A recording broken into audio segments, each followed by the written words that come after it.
Hello दक्षिलाइट्स, welcome to the today session. आज हम बात करने वाले हैं साइबर सिक्योरिटी के बारे में। ठीक है। तो साइबर सिक्योरिटी जो है वो आपका CAPF पेपर 2 में एक इम्पॉर्टेंट टॉपिक है। तो स्टार्ट करते हैं। सबसे पहले डेफिनेशन ऑफ साइबर सिक्योरिटी। ठीक है, कि साइबर सिक्योरिटी का मतलब क्या है। तो अगर आपके पेपर में साइबर सिक्योरिटी के ऊपर कोई भी ऐसे वगैरह आता है तो सबसे बेस्ट चीज़ जो आपकी इंट्रो में रहेगी, या तो आप साइबर सिक्योरिटी की डेफिनेशन लिख दो, या पैरेलली कोई अगर साइबर अटैक वगैरह रिसेंटली कोई हुआ है, ठीक है, तो उस चीज़ को भी आप मेंशन कर सकते हो कि रिसेंटली ये करके अटैक हुआ था, और जिस चीज़ ने फिर से साइबर सिक्योरिटी की तरफ जो है वो ध्यान दुनिया का खींच दिया है। ठीक है। बट अभी जैसे कोई मतलब नॉर्मली हम साइबर सिक्योरिटी के डेफिनेशन की बात करें तो साइबर सिक्योरिटी का मतलब ही वो है कि एप्लीकेशन ऑफ टेक्नोलॉजी प्रोसेसेस और कंट्रोल्स को यूज़ करना to protect the system networks और डिवाइसेस को। और डेटा भी आज की डेट में बहुत इंपॉर्टेंट है, तो डेटा को भी मतलब डेटा की भी सिक्योरिटी जो है वो साइबर सिक्योरिटी के अंदर आती है। ठीक है। इसका जो एम रहता है वो रहता है कि साइबर अटैक्स का जो रिस्क है, ठीक है, उसको रिड्यूस करना है, और अगर साइबर अटैक हो जाता है तो जो उससे डैमेज हो रही है उसको मिनिमाइज करना है।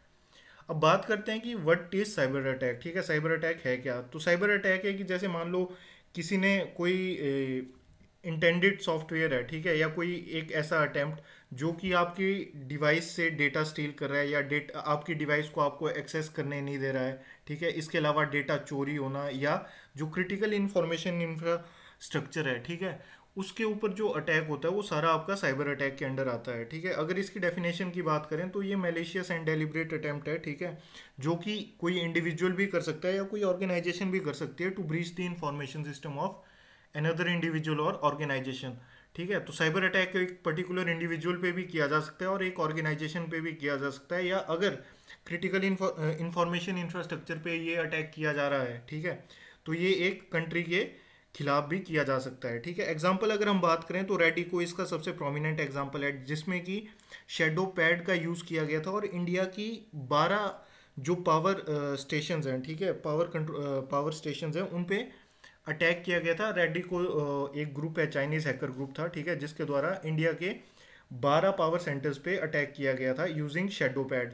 ठीक है। इसके अलावा जो वाना क्राई है, ठीक है, वाना क्राई भी एक साइबर अटैक है जो 2017 में हुआ था, जिसमें कि इंडिविजुअल के सिस्टम्स पे अटैक किया जाता था, और जिसके कारण जो थे वो पर्टिकुलर इंडिविजुअल अपना सिस्टम एक्सेस नहीं कर पाते थे, और अपने सिस्टम को एक्सेस करने के लिए दे हैव टू पे सम काइंड ऑफ रैंसम। ठीक है। जो कि क्रिप्टो करेंसी में होता था। वैसे ही पेटिया भी एक साइबर अटैक का नाम है। अब बात करते हैं कि ये क्रिटिकल इंफॉर्मेशन इंफ्रास्ट्रक्चर है क्या।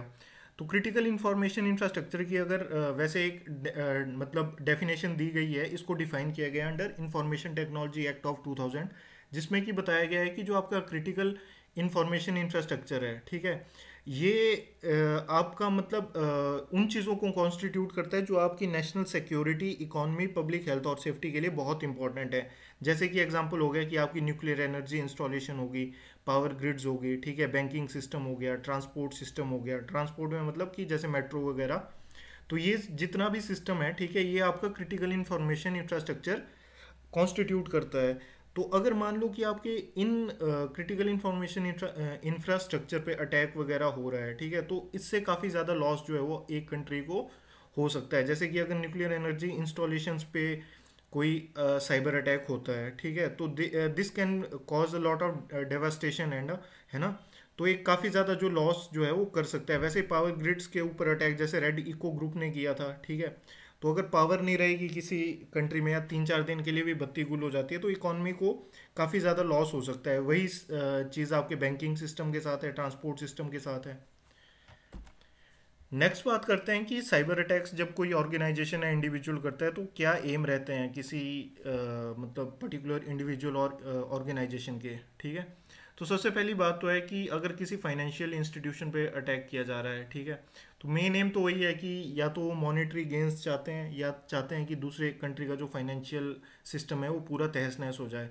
तो ये एक कंट्री लेवल पे भी हो सकता है, या इंडिविजुअल टू इंडिविजुअल भी हो सकता है। इंडिविजुअल टू इंडिविजुअल का जैसे हमने एग्जाम्पल डिस्कस किया था वाना क्राई का, ठीक है, कि जो एक काइंड का रैंसम वेयर था, और जिसमें कि इंडिविजुअल अपने सिस्टम को एक्सेस नहीं कर पाते थे until unless they pay some kind of ransom in crypto currency. दूसरा एम मतलब जो प्रोबेबल एम हो सकता है वो है पार्ट ऑफ हाइब्रिड वॉरफेयर, ठीक है। तो हाइब्रिड वॉरफेयर में भी साइबर अटैक का बहुत ज़्यादा रोल बढ़ गया है। आज की डेट में मान लो कि जैसे दो कंट्री के बीच में वॉर चला हुआ है, ठीक है, तो किसी दूसरी कंट्री के न्यूक्लियर इंस्टॉलेशन या मिसाइल सिस्टम का जो कंट्रोल सिस्टम है उसको अगर हैक कर लिया जाए या उसको डैमेज कर दिया जाए, तो ये भी वॉरफेयर का एक पोटेंशियल मतलब इसको कह सकते हैं कि साइबर अटैक उसमें काउंट होगा, ठीक है। और उसके अलावा किसी कंट्री के मिलिट्री डेटा सर्वर्स को अटैक किया जा सकता है या कॉरपोरेट डेटा सर्वर्स को अटैक किया जा सकता है। इसके अलावा साइबर अटैक में ये एम हो सकता है कि किसी दूसरी कंट्री के क्रिटिकल इंफ्रास्ट्रक्चर को टारगेट किया जाए। और इसके अलावा to act as a pressure group by specific campaign, जैसे इसका मतलब जो ये फोर्थ पॉइंट है, ठीक है, to act as a pressure group by specific campaign. इसका सबसे बेस्ट एग्जांपल है कि एक यूएसए के हैकर थे, ठीक है, जिन्होंने रशिया यूक्रेन वॉर स्टार्ट होने के बाद रशियन क्रिटिकल इंफॉर्मेशन इंफ्रास्ट्रक्चर को टारगेट करना स्टार्ट किया था। क्यों करना टारगेट करना स्टार्ट किया था? क्योंकि वो जस्ट एक मैसेज देना चाहते थे कि Russia is on the wrong side, ठीक है। अब जो ये आपका साइबर अटैक्स हैं, ठीक है, इनको जो बिपिन रावत थे, जो मतलब फॉर्मर सीडीएस थे, उन्होंने साइबर अटैक्स को फिफ्थ डायमेंशन ऑफ वॉरफेयर की संज्ञा भी दी थी, ठीक है। तो इस चीज़ को भी आप कोट कर सकते हो कि साइबर अटैक की मतलब इंपॉर्टेंस ये भी है कि it has been described as fifth dimension of warfare by the former CDS Bipin Rawat. अब बात करते हैं कि साइबर अटैक्स के टाइप क्या क्या होते हैं। तो सबसे पहला टाइप है आपका मालवेयर, ठीक है। मालवेयर में क्या है? एग्जांपल इसके ट्रोजन्स, वायरसेस और स्पाईवेयर। अब होता क्या है इसमें कि एक सॉफ्टवेयर होगा जो कि डिज़ाइन किया जाता है मालवेयर में, ठीक है, to cause damage to a single computer, ठीक है। कि जैसे एक वायरस होगा, एक सिस्टम में छोड़ दिया, ठीक है, तो वायरस जो है वो वायरस का एक पर्टिकुलर सॉफ्टवेयर है जो कि डिज़ाइन ही किया गया है ताकि वो डैमेज कर सके। दूसरी चीज़ है फिशिंग। फिशिंग वेरी कॉमन होती है जब मतलब आप बैंकिंग बुकिंग में बहुत ज़्यादा यूज़ की जाती है ये, to steal somebody's personal information. इसमें क्या है कि एक व्यक्ति की पर्सनल इंफॉर्मेशन को बाय डिसेप्टिव ईमेल्स और वेबसाइट्स के थ्रू मतलब कैप्चर किया जाता है, ठीक है। बैंकिंग सिस्टम में काफ़ी कॉमन फ्रॉड होता है आपका फिशिंग फ्रॉड, ठीक है। तीसरा है denial of service attacks. Denial of service attacks में क्या होता है कि एक जो व्यक्ति है, ठीक है, उसके जो इतना ज़्यादा उसके कंप्यूटर में मतलब ये इसका मीनिंग ये होता है कि to shut down a machine और नेटवर्क, ठीक है, ताकि जो यूज़र है वो उसके लिए जो नेटवर्क है वो इनएक्सेसिबल हो जाए। अब नेटवर्क इनएक्सेसिबल कैसे होगा? जब जो पर्टिकुलर नेटवर्क है एक यूज़र का, उसको इतना फ्लड कर दिया जाएगा ट्रैफिक से बाय सेंडिंग इन्फॉर्मेशन, ताकि वो जो नेटवर्क और सिस्टम का जो कम्युनिकेशन है वो क्रैश कर जाए, ठीक है। तो डिनाइल ऑफ सर्विस अटैक्स जो है वो चीज़ कॉन्स्टिट्यूट करता है। फोर्थ चीज़ है आपकी एसक्यूएल इंजेक्शन। एसक्यूएल इंजेक्शन में क्या है कि जैसे देखो एसक्यूएल कमांड्स जो होती हैं basically they structured query language SQL की फुल फॉर्म है, ठीक है। तो स्ट्रक्चर्ड क्वेरी लैंग्वेज क्या होता है कि जैसे आपकी डेटाबेस की इंफॉर्मेशन जितनी भी है उसको एक्सेस करने के लिए एसक्यूएल कमांड्स का यूज़ किया जाता है, ठीक है। तो एसक्यूएल कमांड्स का जो यूज़ किया जाता है डेटाबेस से डेटा वो करने के लिए, ठीक है। तो एसक्यूएल इंजेक्शन के थ्रू उन सर्वर्स को अटैक किया जाता है जिनमें डेटा स्टोर है, ठीक है, और डेटा जो है वो चुराया वगैरह जाता है। उसके बाद है आपका cross site scripting.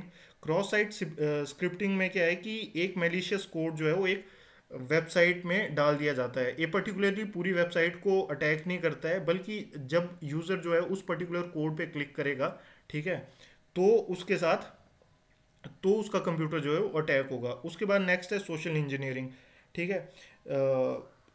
Social engineering में क्या है कि यूज़र को डिसीव किया जाता है particularly to share is critical information with the मतलब जो भी अटैक कर रहा है साइबर अटैक मतलब जो भी जो है वो साइबर अटैक कर रहा है उस पर्टिकुलर व्यक्ति पे।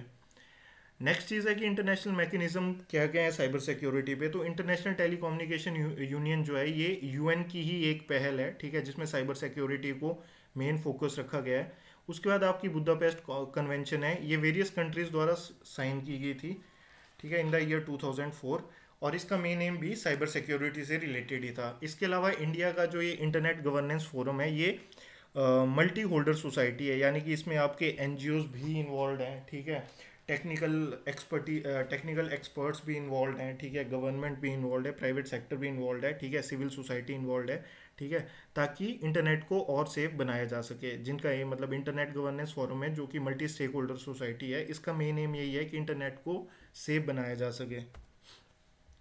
नेक्स्ट बात करते हैं कि लॉज क्या क्या हैं साइबर सिक्योरिटी के रिलेटेड। तो पहला तो सबसे इंपॉर्टेंट जो है वो इंफॉर्मेशन टेक्नोलॉजी बिल 2000, जो कि इंडिया में पहला मतलब इंफॉर्मेशन टेक्नोलॉजी के रिगार्डिंग बिल था, ठीक है, वो है। उसके अलावा एक नेशनल साइबर पॉलिसी बनी थी 2013 में।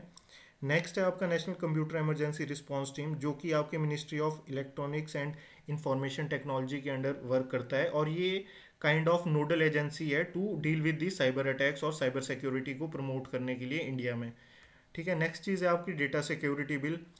डेटा सिक्योरिटी बिल जो है वो आपकी BN श्री कृष्णा कमेटी के ऊपर आधारित है, मतलब उसी ने ही डेटा सिक्योरिटी बिल की रिकमेंडेशन दी थी। इनिशियली ये बिल जो है वो 2020 में संसद में इंट्रोड्यूस किया गया था, बट फिर ये पार्लियामेंट्री स्टैंडिंग कमेटी को भेजा गया था। उसके बाद अभी रिसेंटली फिर से इस बिल को पार्लियामेंट में पेश किया जा रहा है। अभी तो ये मतलब फॉर द पब्लिक कमेंट करने के लिए पब्लिक डोमेन में आया है। नेक्स्ट है आपका national cyber security coordination centre, जो कि मतलब under national computer emergency response team के ही वर्क करता है। अब वे फॉरवर्ड क्या क्या हो सकता है साइबर सिक्योरिटी को प्रमोट करने के लिए इंडिया में। सबसे पहली चीज़ तो आर्टिफिशियल इंटेलिजेंस को हम और ज़्यादा मतलब यूज़ कर सकते हैं अपनी साइबर सिक्योरिटी को प्रमोट करने के लिए। जैसे कि मतलब नेटवर्क सेंसर्स यूज़ कर सकते हैं कि किस तरह जब भी जो मतलब आउटसाइड का कोई पर्सन हमारे नेटवर्क को एक्सेस कर रहा है, तो आर्टिफिशियल इंटेलिजेंस में सॉफ्टवेयर जो है वो उस चीज़ को डिटेक्ट कर सकें। उसके अलावा crime and criminal tracking and networking system का अच्छे तरीके से यूज़ किया जा सकता है। साइबर डोम प्रोजेक्ट जो है वो केरला पुलिस द्वारा स्टार्ट किया गया था, ठीक है। ये इसको आप कोट कर सकते हैं वहाँ पे कि जैसे जिस तरह से केरला पुलिस ने साइबर क्राइम्स को रोकने के लिए साइबर डोम प्रोजेक्ट स्टार्ट किया है, various states can take a cue from it, ठीक है। उसके अलावा साइबर सिक्योरिटी को प्रमोट करने के लिए जो हमारा नेटवर्किंग सिस्टम है उसमें सिक्योरिटी लेयर्स को और ज़्यादा एनहांस किया जा सकता है, ताकि जो साइबर अटैक्स हैं वो एक काइंड से इम्पॉसिबल हो जाएं।